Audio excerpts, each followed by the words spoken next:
Vamos a darle la palabra a Juan Daniel Vago, el presidente de Cooperativas Agrarias Federadas. Bueno, buenas tardes. A los que no he saludado, es un placer compartir con el ministro que viene en representación del presidente de la República el cierre de yo diría de esta clase que tuvimos hoy, ¿no? Porque la verdad que hemos visto y escuchado posiciones en las que hemos aprendido muchísimo. Yo tengo algo muy breve para cerrar.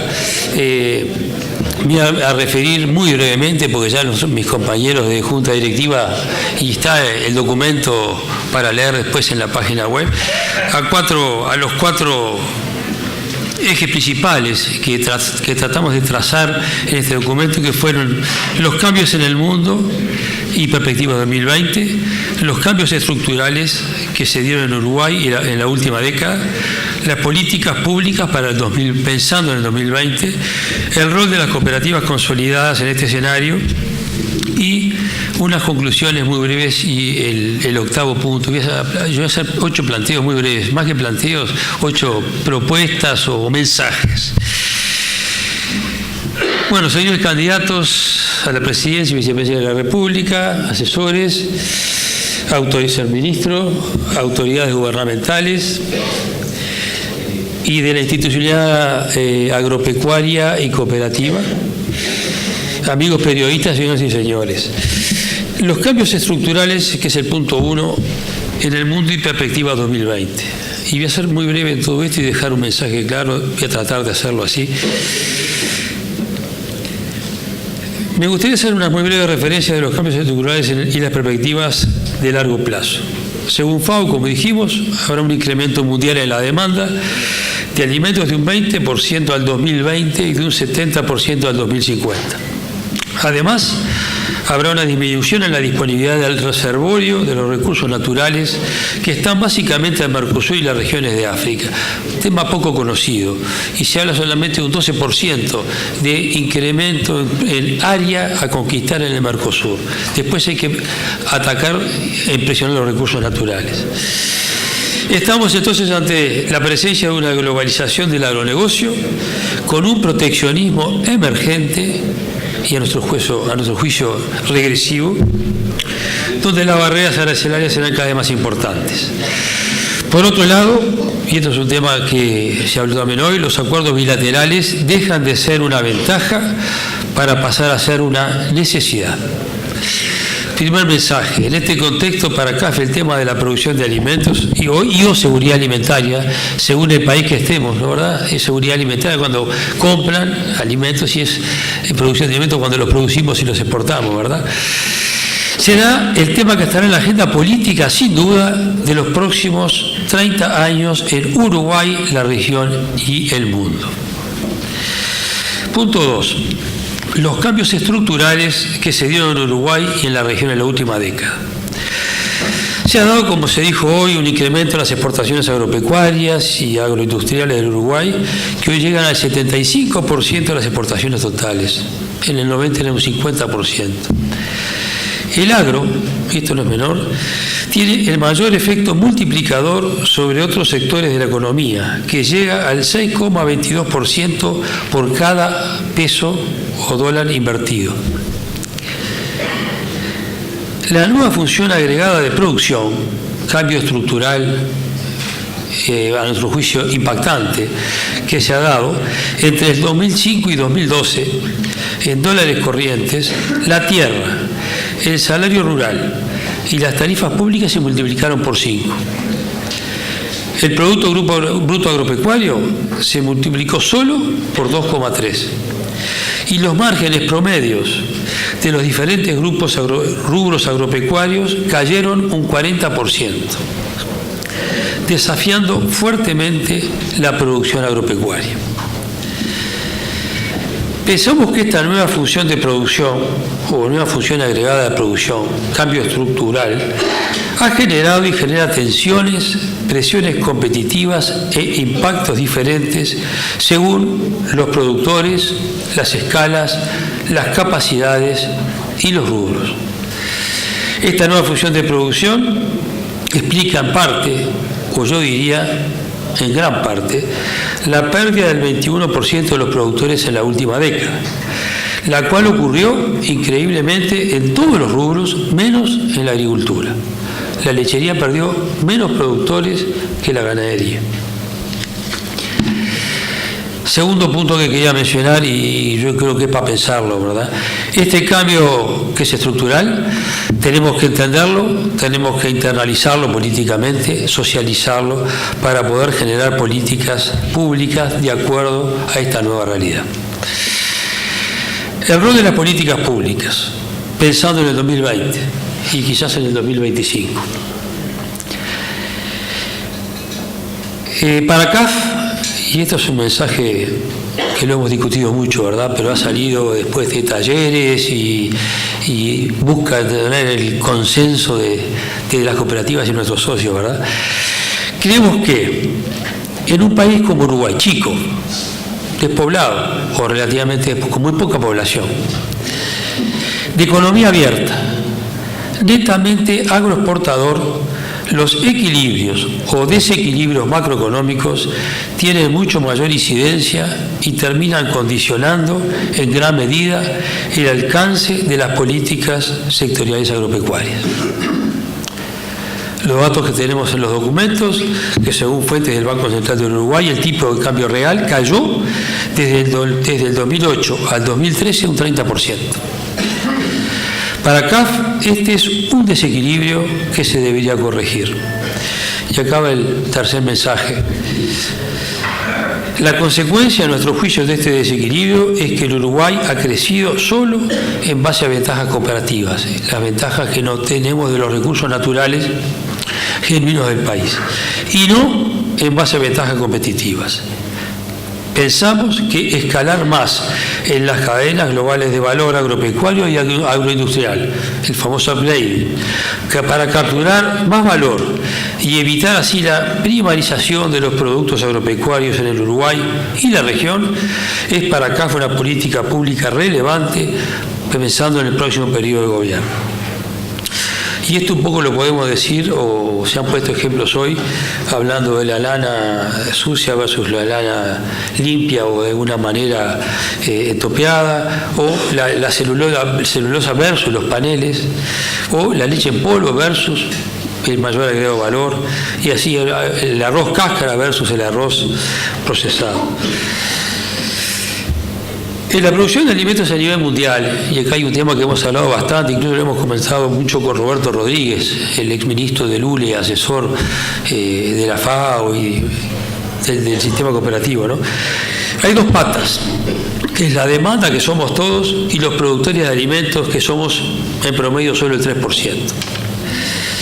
Estas dos patas son igualmente importantes, porque son las que sostienen la producción de alimentos, para un lado, para la gente que lo demanda.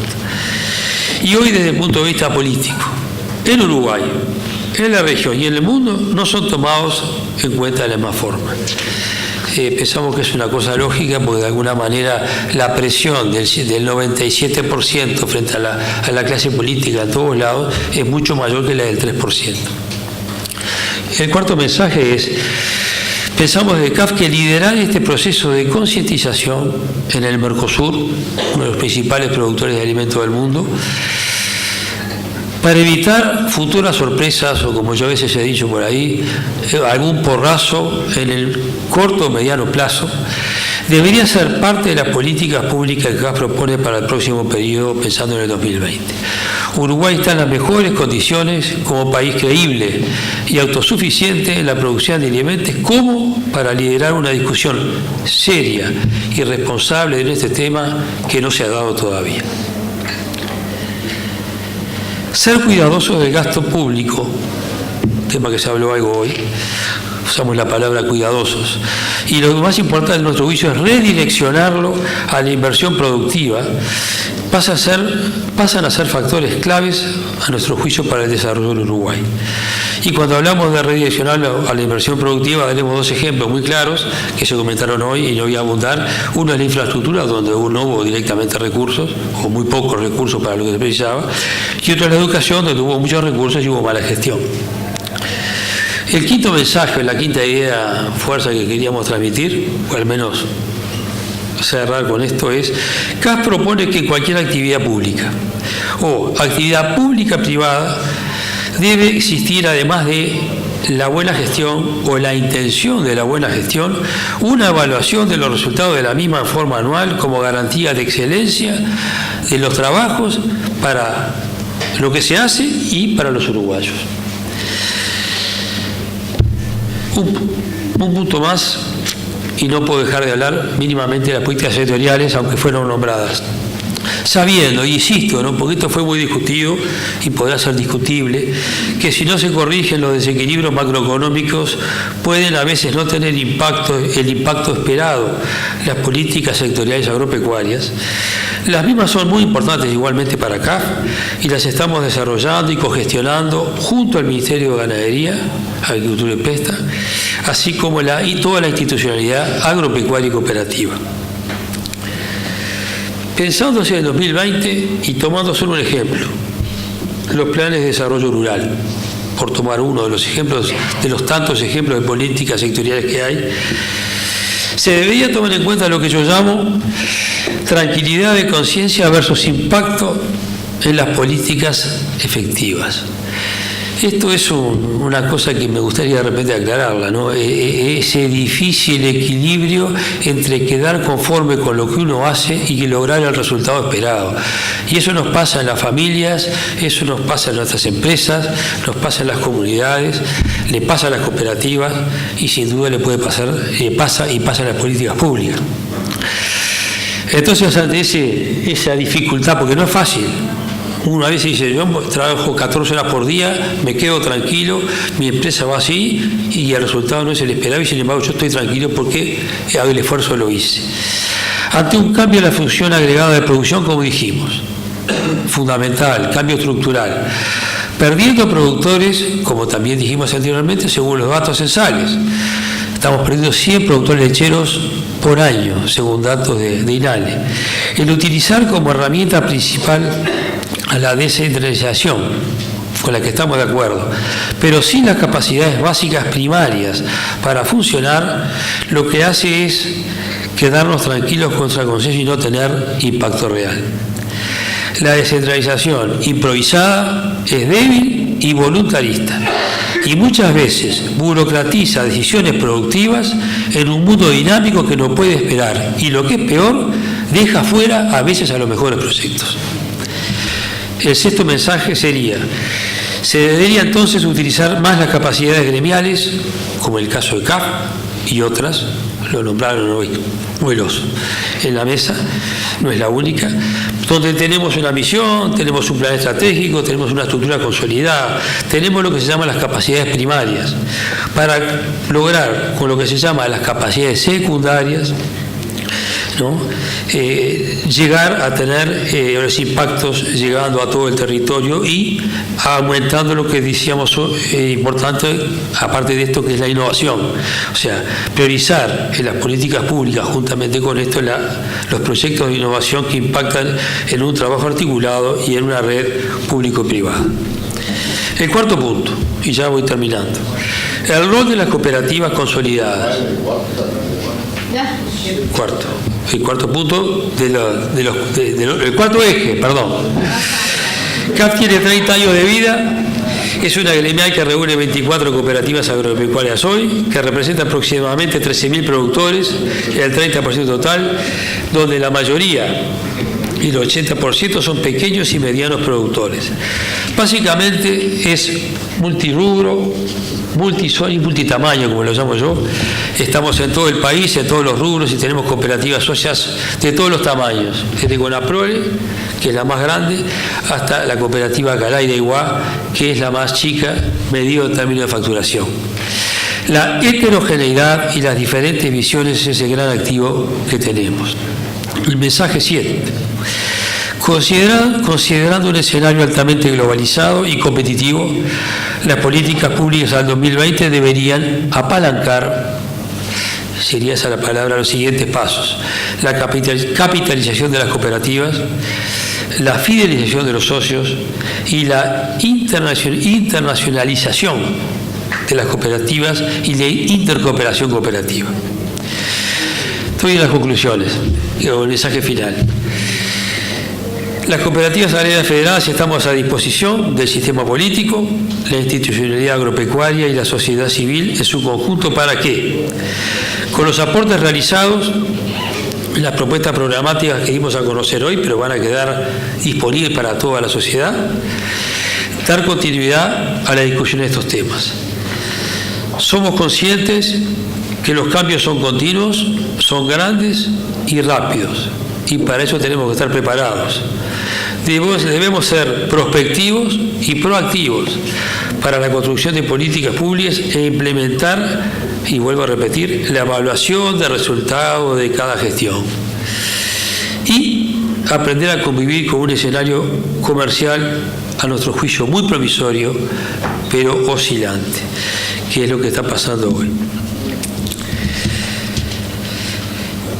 Un último concepto que salió de hoy es, tomando en cuenta la visión regional, donde se habló de gobernanza, es el título, ¿verdad? Gobernanza. Yo me atrevía, entre lo que escuché hoy, a hacer un resumen muy sencillo. Gobernanza, que es, entendí que es un proceso donde se insta a la coordinación entre diferentes actores, grupos sociales o instituciones para alcanzar de alguna manera objetivos comunes, discutidos y definidos en forma previa y colectivamente. O sea, esa es la definición y eso a lo que apostamos. Y bueno, con esa visión regional, pensamos que el aporte de las gremiales y de la sociedad civil organizada para la gobernanza pública va a ser cada vez más importante en el Uruguay, la región y el mundo. Cada día los gobiernos van a precisar más aporte de la sociedad civil organizada para digitar o dirigir o construir políticas públicas. Y ahí hacemos el octavo y último mensaje. Nosotros planteamos el poder realizar un plan estratégico, este es el más fuerte a mi juicio de todos, un plan estratégico país de carácter integral y para el desarrollo del Uruguay productivo agropecuario basado en las cadenas globales de valor agropecuario y agroindustriales y con el involucramiento directo y responsable de todos los actores. Esto pasó a ser casi central porque esto corta ministerios, organismos públicos, organismos privados, institucionalidad. Pensamos que hacerlo por cadenas va a separar, tratar diferentes las que son diferentes y potenciar o mejorar las que están atrasadas. Esperamos haber contribuido a generar masa crítica en torno a los desafíos que enfrenta el sector cooperativo agropecuario para poder liderar el desarrollo del agro uruguayo y además manifestar públicamente nuestra disposición a colaborar, como lo estamos haciendo hasta ahora, con el diseño y cogestión de las políticas públicas agropecuarias, rol que pensamos nos compete y nos hemos ganado con estos 30 años de historia que estamos cumpliendo este año. Solo resta recordar que a partir de mañana estará disponible la versión web de las propuestas programáticas de CAF en nuestro sitio web y que lo lean porque realmente dio trabajo, tiene sustento científico y tiene propuestas y contenido. Y creo que ese es el aporte más grande que hace CAF, el esfuerzo y el aporte más grande que hace a la sociedad. Albert Einstein, creo que es el científico de más renombre o resalte del siglo XX, dijo que no pretendamos que las cosas cambien si seguimos haciendo siempre lo mismo. Desgraciadamente falleció en el año 55 y no va a poder escuchar las reflexiones que nosotros modestamente queremos hacer o agregar a eso que él dijo. Y decimos que para nosotros es mucho más grave que el mundo esté cambiando y nosotros sigamos haciendo siempre lo mismo.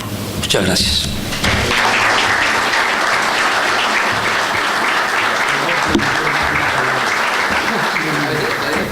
Agradecemos al presidente de CAF y le damos la palabra al ministro de Ganadería, Agricultura y Pesca, el ingeniero Guillermo Tabaré Aguirre. Avante.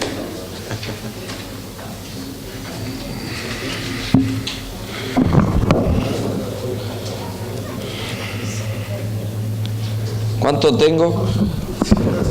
No, porque... Bueno, en primer lugar, He venido muchas veces a foros de CAF, antes de ser ministro y después de ser ministro. He venido como ministro a muchas reuniones y actividades en el directorio de CAF y en algunas de las cooperativas integrantes de CAF. Es la primera vez que vengo en representación del presidente de la República. En ese sentido, es la segunda vez que no nos cambiamos los roles, pero nos cambiamos los discursos. Ya me tocó una vez que él leyó mi discurso en el Prado, y esta vez él no me dio discurso, lo que demuestra que yo soy más desconfiado y él es más generoso. Por lo tanto, voy a tratar de interpretar algunas cosas que me parece están en el centro de su mensaje, que tiene que ver con los aspectos de la integración sociocultural, económico, productiva a lo largo y a lo ancho de nuestro país, y tratar de alguna manera vincularla con lo que en realidad me toca hablar a mí como ministro de Ganadería, Agricultura y Pesca, y de alguna manera como coordinador de la gobernanza de la institucionalidad público-agropecuaria ampliada del país. Voy a hablar obviamente de políticas públicas, muy brevemente.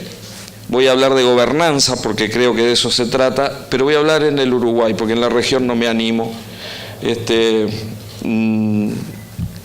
Mi compañero de ruta, el ingeniero Enzo Benech, es el que asiduamente asiste a las reuniones de CAS. Y como está entrenado, fue a la asunción del nuevo rector de la universidad, y yo me quedé en este ámbito. Quisiera,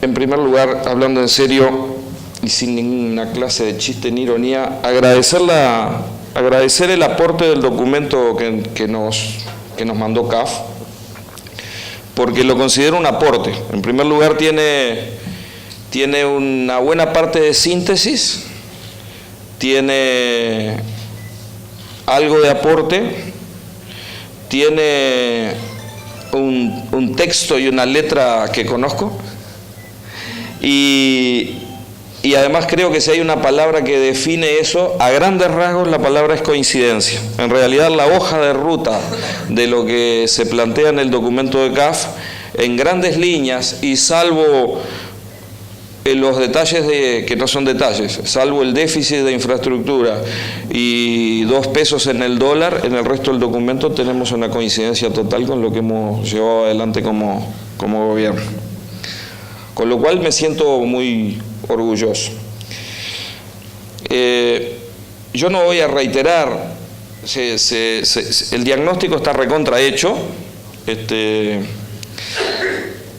pero del diagnóstico de lo que a mí me gusta sintetizar como que estamos en un cambio de época, no en una época de cambios, estamos en un cambio de época, es decir, estamos en un mundo totalmente diferente, que se puede explicar por todo lo que se dijo acá, la convergencia económica, la occidentalización de las dietas, la urbanización en el Asia, pero todo eso, desde la perspectiva de la historia económica del Uruguay, yo lo sintetizo en que estamos en los últimos años se cambió el paradigma. Dejamos de estar en la lógica del deterioro de los términos del intercambio, donde lo que producíamos cada vez valía menos en términos relativos con respecto a los bienes tecnológicos, y pasamos a estar, por suerte, en el escenario o en el mundo o en el conjunto de las cosas que el mundo demanda cada vez con más dinamismo.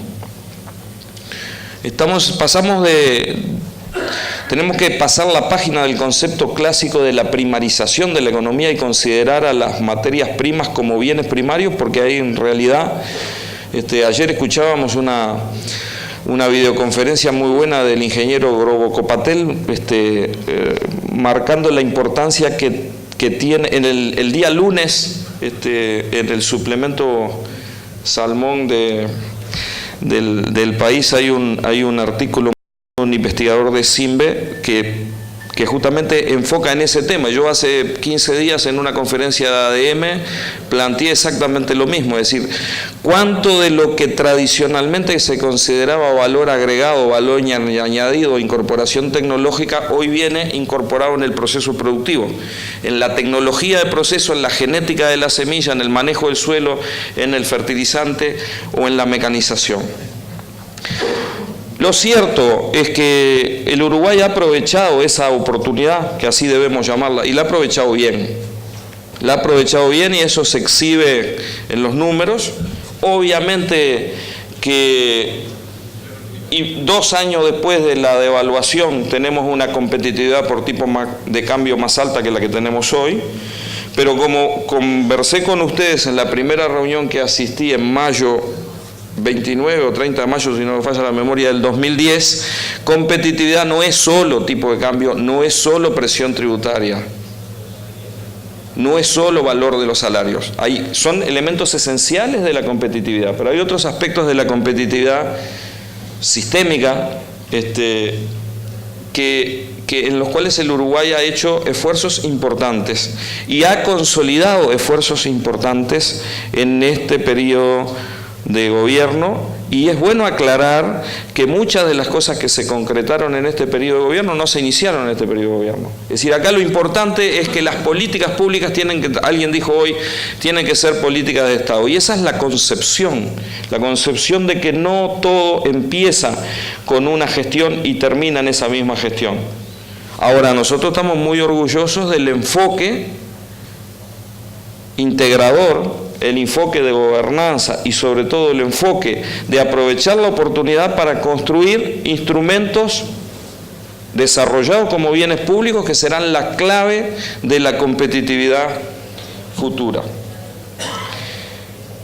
¿Por qué digo que lejos de caer en la definición clásica de primarización y lejos de caer en aquello de que el Uruguay se salva con el agro, con él perece, y porque nos va bien en el agro no considerar, valorar ni jerarquizar otras cadenas productivas no agropecuarias, pero lo que sí es claro que el Uruguay tiene y seguramente por muchos años tendrá una capacidad de competitividad generada en buena medida a partir de sus ventajas naturales, pero no solo ventajas naturales.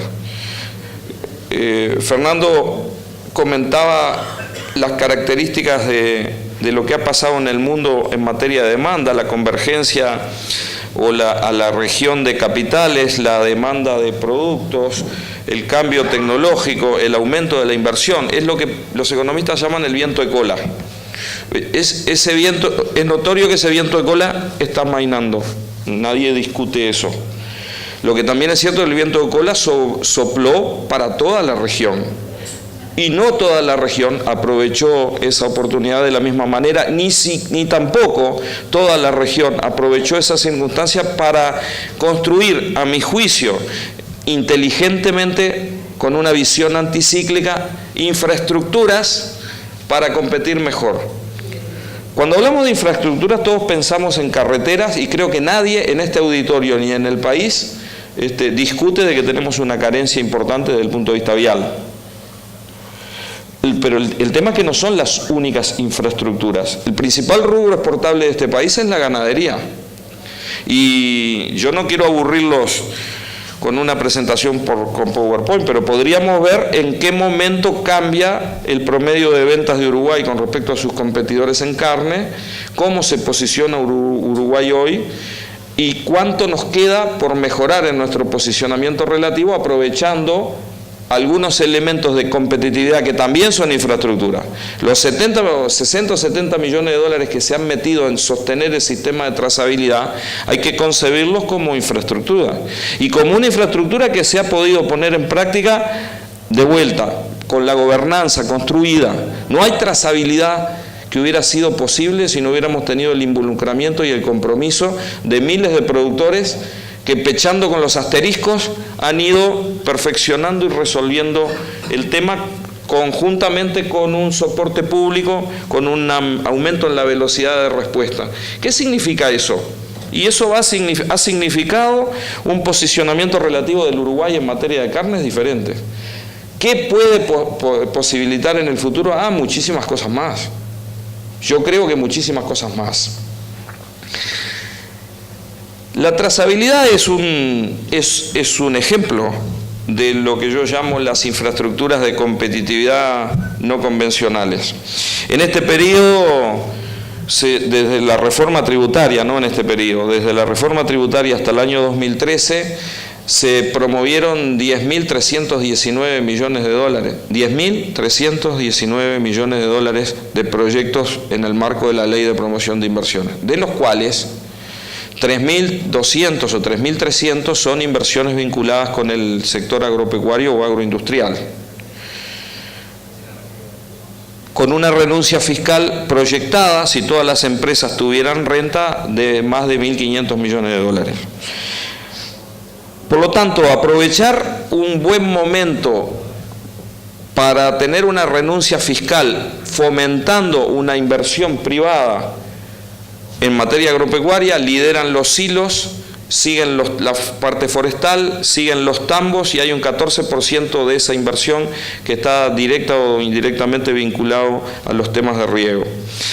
Que en este país se haya decidido crear una plataforma de innovación, la ANI, con un presupuesto hoy de más de 40 millones de dólares, pero sobre todo con un enfoque de articulación transversal, de fortalecer el Sistema Nacional de Investigadores, pero también de vincularse inteligentemente con las empresas, y esta institución conoce de lo que estoy hablando. Estos aspectos o estos detalles de la trayectoria de lo que yo llamo aprovechar el buen momento, ¿debemos considerarlos como el final del camino? No. Debemos considerarlos como el trampolín a partir del cual despegar. Mondelli presentaba los lineamientos estratégicos del Ministerio. Seguramente algunos de ustedes han recibido un documento que hemos circulado, que se llama Rendición de Cuentas 2010-2014, y que en la contratapa dice Uruguay Agrointeligente, algo que hemos empezado a denominar hace años como el conjunto de productos, de marcos normativos, de institucionalidad, de objetivos programáticos que no son del gobierno. El Uruguay Agrointeligente no lo construye el Ministerio de Ganadería, Agricultura y Pesca, no lo construye el Ministerio y el INEA, no lo construye el Ministerio, el INEA y el INASE. Además lo construimos con ese quinto pilar o quinto eje estratégico que se llama articulación institucional, y que a ustedes les consta que ha sido una constante permanente en la gestión de tener un vínculo para discutir permanentemente cuáles son las líneas que se siguen. Nos importa muchísimo, en una concepción de Uruguay productivo, que en algún momento fue un eslogan, pero sigue siendo una práctica constante en nuestro quehacer diario. El Uruguay productivo se construye en un diálogo permanente entre quienes gobiernan y quienes son gobernados, porque esa es una visión moderna. Eso no significa compartir el gobierno, porque como alguien dijo hoy, tú decías, el gobierno es soberano para las decisiones, pero nada de lo que nosotros planteamos como ejes de competitividad, de diferenciación estratégica o de posicionamiento internacional o de cambio de infraestructura que requiere el involucramiento de los actores se logra con un decreto o una resolución. El gobierno no termina en la firma de un decreto. El gobierno termina en la conclusión de los actos y las acciones que son el objetivo. El decreto o la resolución o la ley, cuando es necesario, no son otra cosa que instrumentos. Con esa lógica, y disculpen, con esa lógica, las líneas estratégicas de competitividad e inserción internacional, la línea de recursos naturales, cambio climático, desarrollo rural, articulación institucional, tiene clara coincidencia con el documento que aporta CAF. tiene coincidencia vinculado con la competitividad. La semana pasada hicimos un seminario en Salto difundiendo la situación del sector citrícola. Hace 4 años el sector citrícola era un sector que estaba planteando cómo negociaba de forma terminal su endeudamiento y arrancando plantas, poniendo en jaque a 17.000 trabajadores y a 300 y pico de pequeños productores. Hoy el sector citrícola es un sector que está recibiendo inversión extranjera, empresas que están resolviendo su endeudamiento porque viene alguien con capital fresco a capitalizar la empresa. Pasamos de estar en una situación de arrancar a estar en una situación donde se están plantando, en los próximos 3 años se van a plantar 5 o 6.000 hectáreas de cítricos. ¿Eso es solo el acceso a Estados Unidos? No, el acceso a Estados Unidos es importante. El acceso a Estados Unidos es producto de un gobierno y el acceso a Estados Unidos es una gestión que llevó 19 años. Ahora, que hubiera un presidente que decidiera poner a la naranja como el tema central de negociación con la principal potencia económica del mundo, es una decisión política. Los Estados Unidos existían, los productores de citro existían, el Banco República con su deuda existía, los virus existían, la Dijegra existía y el INEA existía. Lo que hay es la decisión política de articular en lógica de gobernanza una cantidad de acciones. Podría hablar de media docena de ejemplos. No quiero abundar, simplemente lo que quiero decir es que citrus, lo que tiene que ver con carne, donde tenemos muchísimo para desarrollarnos. No estamos explotando las potencialidades que la trazabilidad nos da al punto que tendríamos. Los seguros por índice. Hoy se firmó por el directorio del Banco de Seguro del Estado el primer seguro por índice climático por exceso hídrico de América Latina. Fue un plan piloto que se hizo el año pasado y podemos decir con orgullo que hoy en el Uruguay tiene, en materia de exceso hídrico para horticultura, un instrumento que no depende de que vaya el funcionario del banco o el funcionario de la Dijegra a tratar de evaluar cuánto perdió por el efecto climático. Hay un seguro por índice que está funcionando, es una construcción y no es una institucionalidad agropecuaria el Banco de Seguros, pero para la definición del producto participaron las instituciones gremiales de productores, nucleadas en la institucionalidad que tiene la granja, que es la Junta Nacional de la Granja. Con esa lógica, sanidad, inocuidad, trazabilidad, plataforma de información. El Sistema Nacional de Información Agropecuaria es el proyecto más ambicioso que hemos encarado en esta administración de gobierno y es difícil de entender porque no se puede palpar. Cuando Wilson Ferreira Lunate, entonces ministro de Ganadería, Agricultura y Pesca, impulsó conjuntamente con la creación de la OPIPA la categorización de suelos en el sistema CONEAT, no lo hizo para que todos los que somos agrónomos tuviéramos un instrumento cuando llegamos a un campo para ver cuáles son las unidades de suelo y qué índice de... No, se hizo para cobrar impuestos. Nunca soñaron que esa información se iba a transformar en la herramienta más valiosa que tenía un agrónomo cuando se enfrentaba a un predio. El Sistema Nacional de Información Agropecuaria es el CONEAT de los suelos, el CONEAT del agua, la historia de los planes de uso y manejo de suelo, la historia de la fertilización, el régimen hídrico, los kilos de carne que salieron medidos por las caravanas en el frigorífico. Es un potente sistema de información con millones de datos que no son información. Ayer el ingeniero Nicolás Jodal, en esa conferencia a la que aludía Raúl, decía: los países petroleros buscaban petróleo, los innovadores buscan datos, es decir, datos que puedan ser utilizados como información comercial, como información para reducción de los costos de transacción, como información para construir bienes privados sobre esa plataforma de bienes públicos. Cuando Mario me aludía, y yo agradezco la proyección de decir, bueno, ¿qué tiene que ser el Uruguay?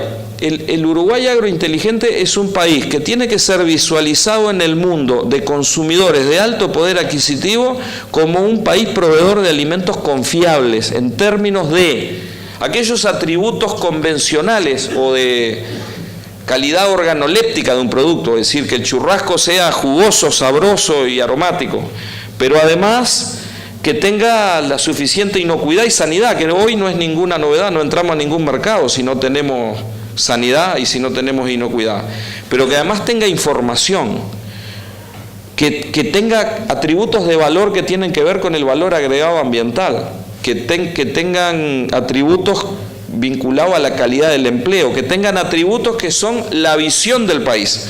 Las naranjas de Uruguay que hoy están entrando de Estados Unidos, el año pasado fueron 4 contenedores, este año ya van 200 contenedores.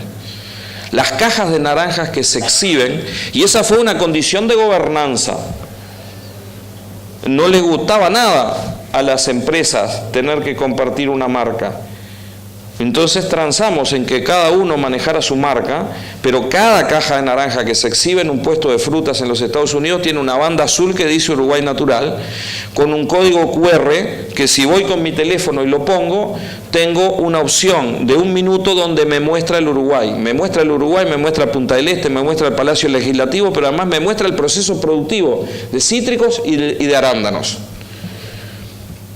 El 19 de marzo tengo una entrevista con el subsecretario de Agricultura de Estados Unidos para tratar de definir lo que inició el presidente de la República y el presidente del INAC en marzo, situación en la cual yo no pude viajar porque, como saben, estaba por operarme, pero es definir los atributos que tiene que tener un determinado tipo de producto de carne que tiene que llegar al consumidor.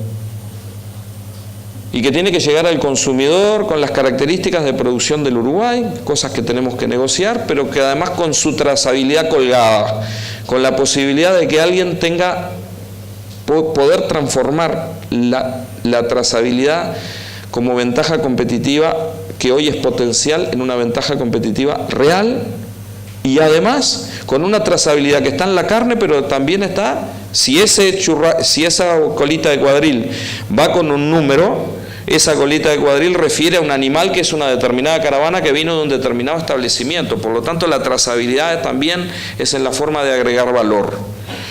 Y si la cuota que algún día lograremos para ese tipo de carne con Estados Unidos es un activo país, tener una trazabilidad para captar valor, pero además tener una trazabilidad para identificar el producto es la ruta directa para que el valor marginal generado por un proceso productivo diferente no tenga que tener una discusión eterna entre industrial y productor. Es perfectamente rastreable que una determinada colita de cuadril de determinado animal entró en un mercado que tiene una cuota que es un activo país. La información va a ser la diferencia. Los que van a quedar por el camino, hasta ahora han quedado por el camino vinculados, productores, vinculados a problemas de escala. En el futuro los que van a quedar por el camino son los que no tengan velocidad para adoptar las tecnologías rápidamente. Y es en ese camino donde deberemos tener políticas públicas diferenciadas. Hoy tenemos políticas públicas, alguien decía hoy, 1029% aumentó el presupuesto de políticas diferenciadas para la agricultura familiar en el Uruguay. Álvaro, creo que lo mencionabas tú en tu presentación. ¿Cuál es la lógica? Nosotros podemos darnos latigazos y autoflagelarlos analizando pasivamente un censo que en el 2000 comparado con el del 2011 nos da que hay 12.000 productores menos. Primera noticia, hay 12.000 productores menos. Sí. De los 12.000 productores, 8.000 productores tenían menos de 19 hectáreas. Y de los 8.000 productores que tenían menos de 19 hectáreas, el 78% eran productores ganaderos. Los que están acá y tienen ganadería saben que la mejor carpeta verde da una rentabilidad por hectárea que si la multiplico por 20 hectáreas, tienen un ingreso que es menor a un mes de salario cumpliendo cualquier tarea en la construcción. En un país de 6% de desempleo, en un país con el nivel de inversión de 24% sobre el PBI, en un país lleno de oportunidades que pasan por enfrente de la portera, para mí no es, y lo digo con énfasis, para mí no es una mala noticia que alguien tenga la opción de dejar de vivir o de sobrevivir con $200 por mes porque tiene una oportunidad de dedicarse a otra cosa. Nuestra estrategia no tiene que estar en tener arraigada a la gente en el campo. Sí tenemos que tratar de construirle la mayor cantidad de oportunidades a los que están con escalas que pueden ser competitivas. No es lo mismo 20 hectáreas de citrus o de manzana o de lechería que 20 hectáreas de ganadería. No es lo mismo 20 hectáreas en la Ruta 1 que 20 hectáreas en Caraguatá. Pero de lo que se trata es de construir políticas diferenciadas y direccionadas para ese segmento de productores. ¿Qué es lo que estamos haciendo? Se creó la Dirección de Desarrollo Rural con ese objetivo. Tenemos que terminar con una evaluación. En algún momento tendremos que evaluar todas las asignaciones, 73 millones de dólares aplicados al segmento, 28 millones de dólares gastados en este periodo en agua, solo en agua, en el 6.300 intervenciones en el segmento de pequeños y medianos productores. Solo con agua un productor va a seguir siendo productor, en algunos casos sí y en otros no. ¿Cómo se adapta al cambio climático? ¿Cómo incorpora la tecnología? ¿Cómo comercializa? El asociativismo, y perdónenme, yo estoy en un ámbito del cooperativismo, permítanme hablar con un foco más amplio que el cooperativismo. Desde la política pública, con el objetivo de resolver problemas de escala, de tecnología o de comercialización, me gustaría que razonáramos en clave de asociativismo y no en clave de cooperativismo. El cooperativismo es solamente una forma más. Con esa lógica, permítanme terminar con la última reflexión: gobernanza.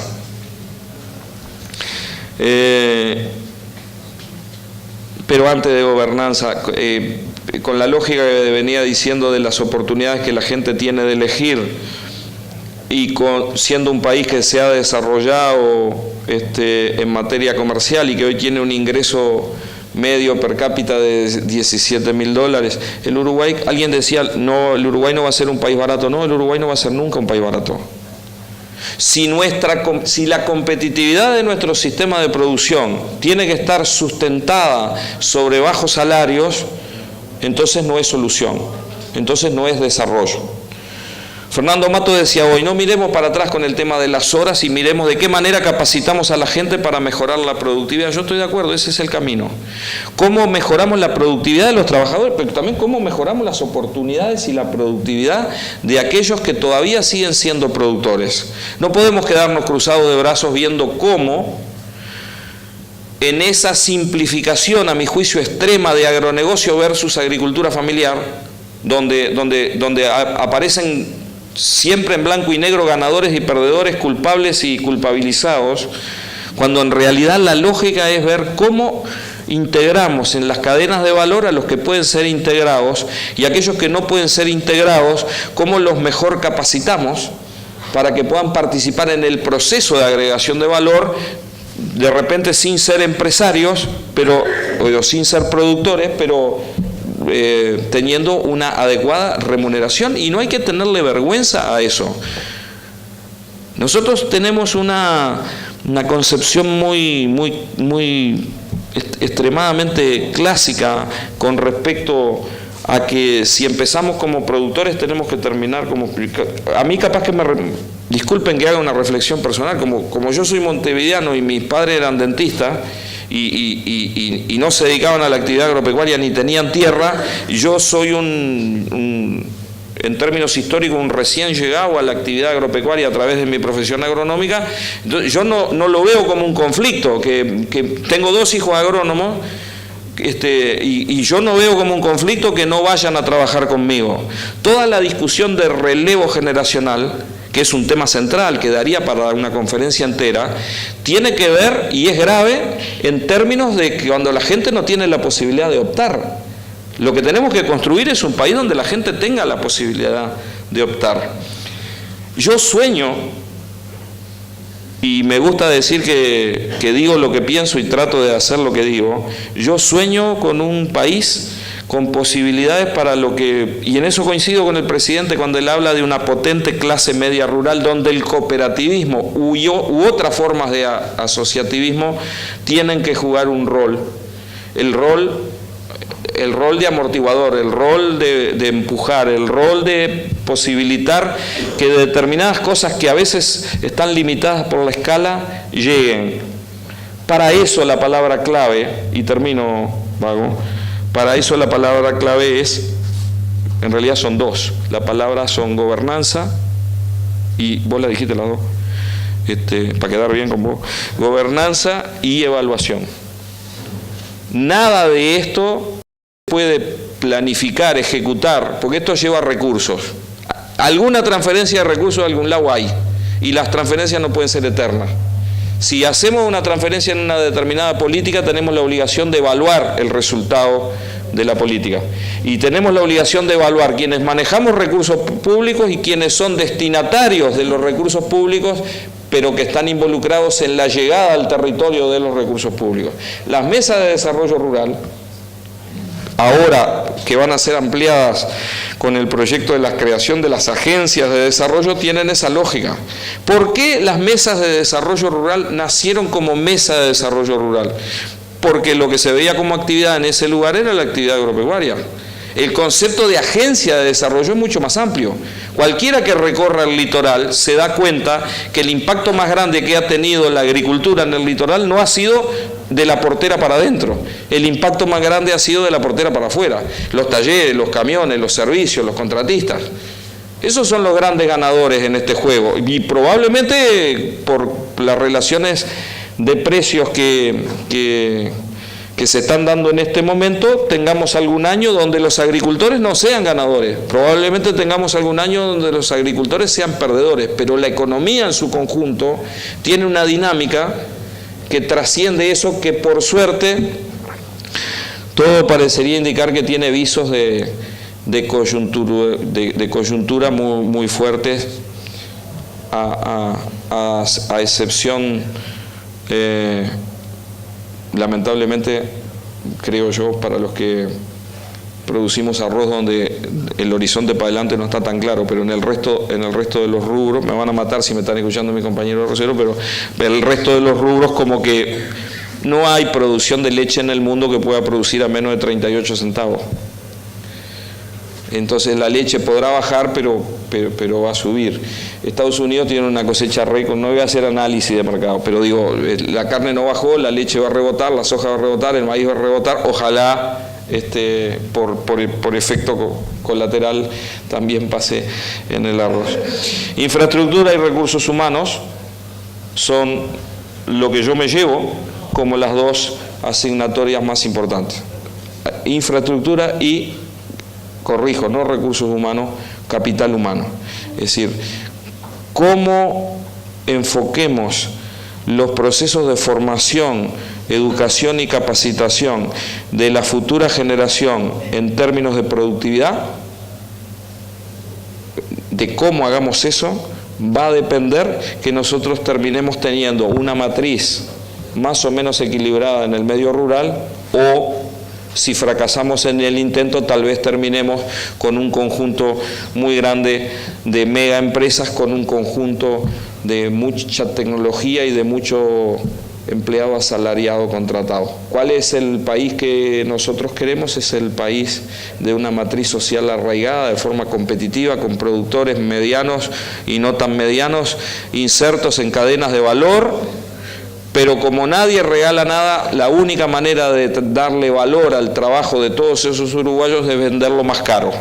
Entonces nosotros, y termino ahora sí, no tenemos vocación de contribuir a la seguridad alimentaria global, porque en el mundo va a haber 9.000 millones de personas que tienen que comer. Nosotros vamos a producir comida para 50 millones, comida barata. Nosotros tenemos que producir lo más caro. Si lo más caro es una colita de cuadril envasada al vacío con la trazabilidad y la foto de Fernando, porque el que come quiere ver cómo nació la vaquillona Bradford, viste qué publicidad, en Cerro Largo, que pueda tener la posibilidad de hacerlo, y si eso vale $2.000 más la tonelada, bueno, tenemos que hacer eso. Gracias. Gracias, ministro Aguerre, y muchísimas gracias a todos por haber asistido a este segundo foro Cooperativismo Agropecuario de CAF, y el reconocimiento a todas las autoridades por estar con nosotros.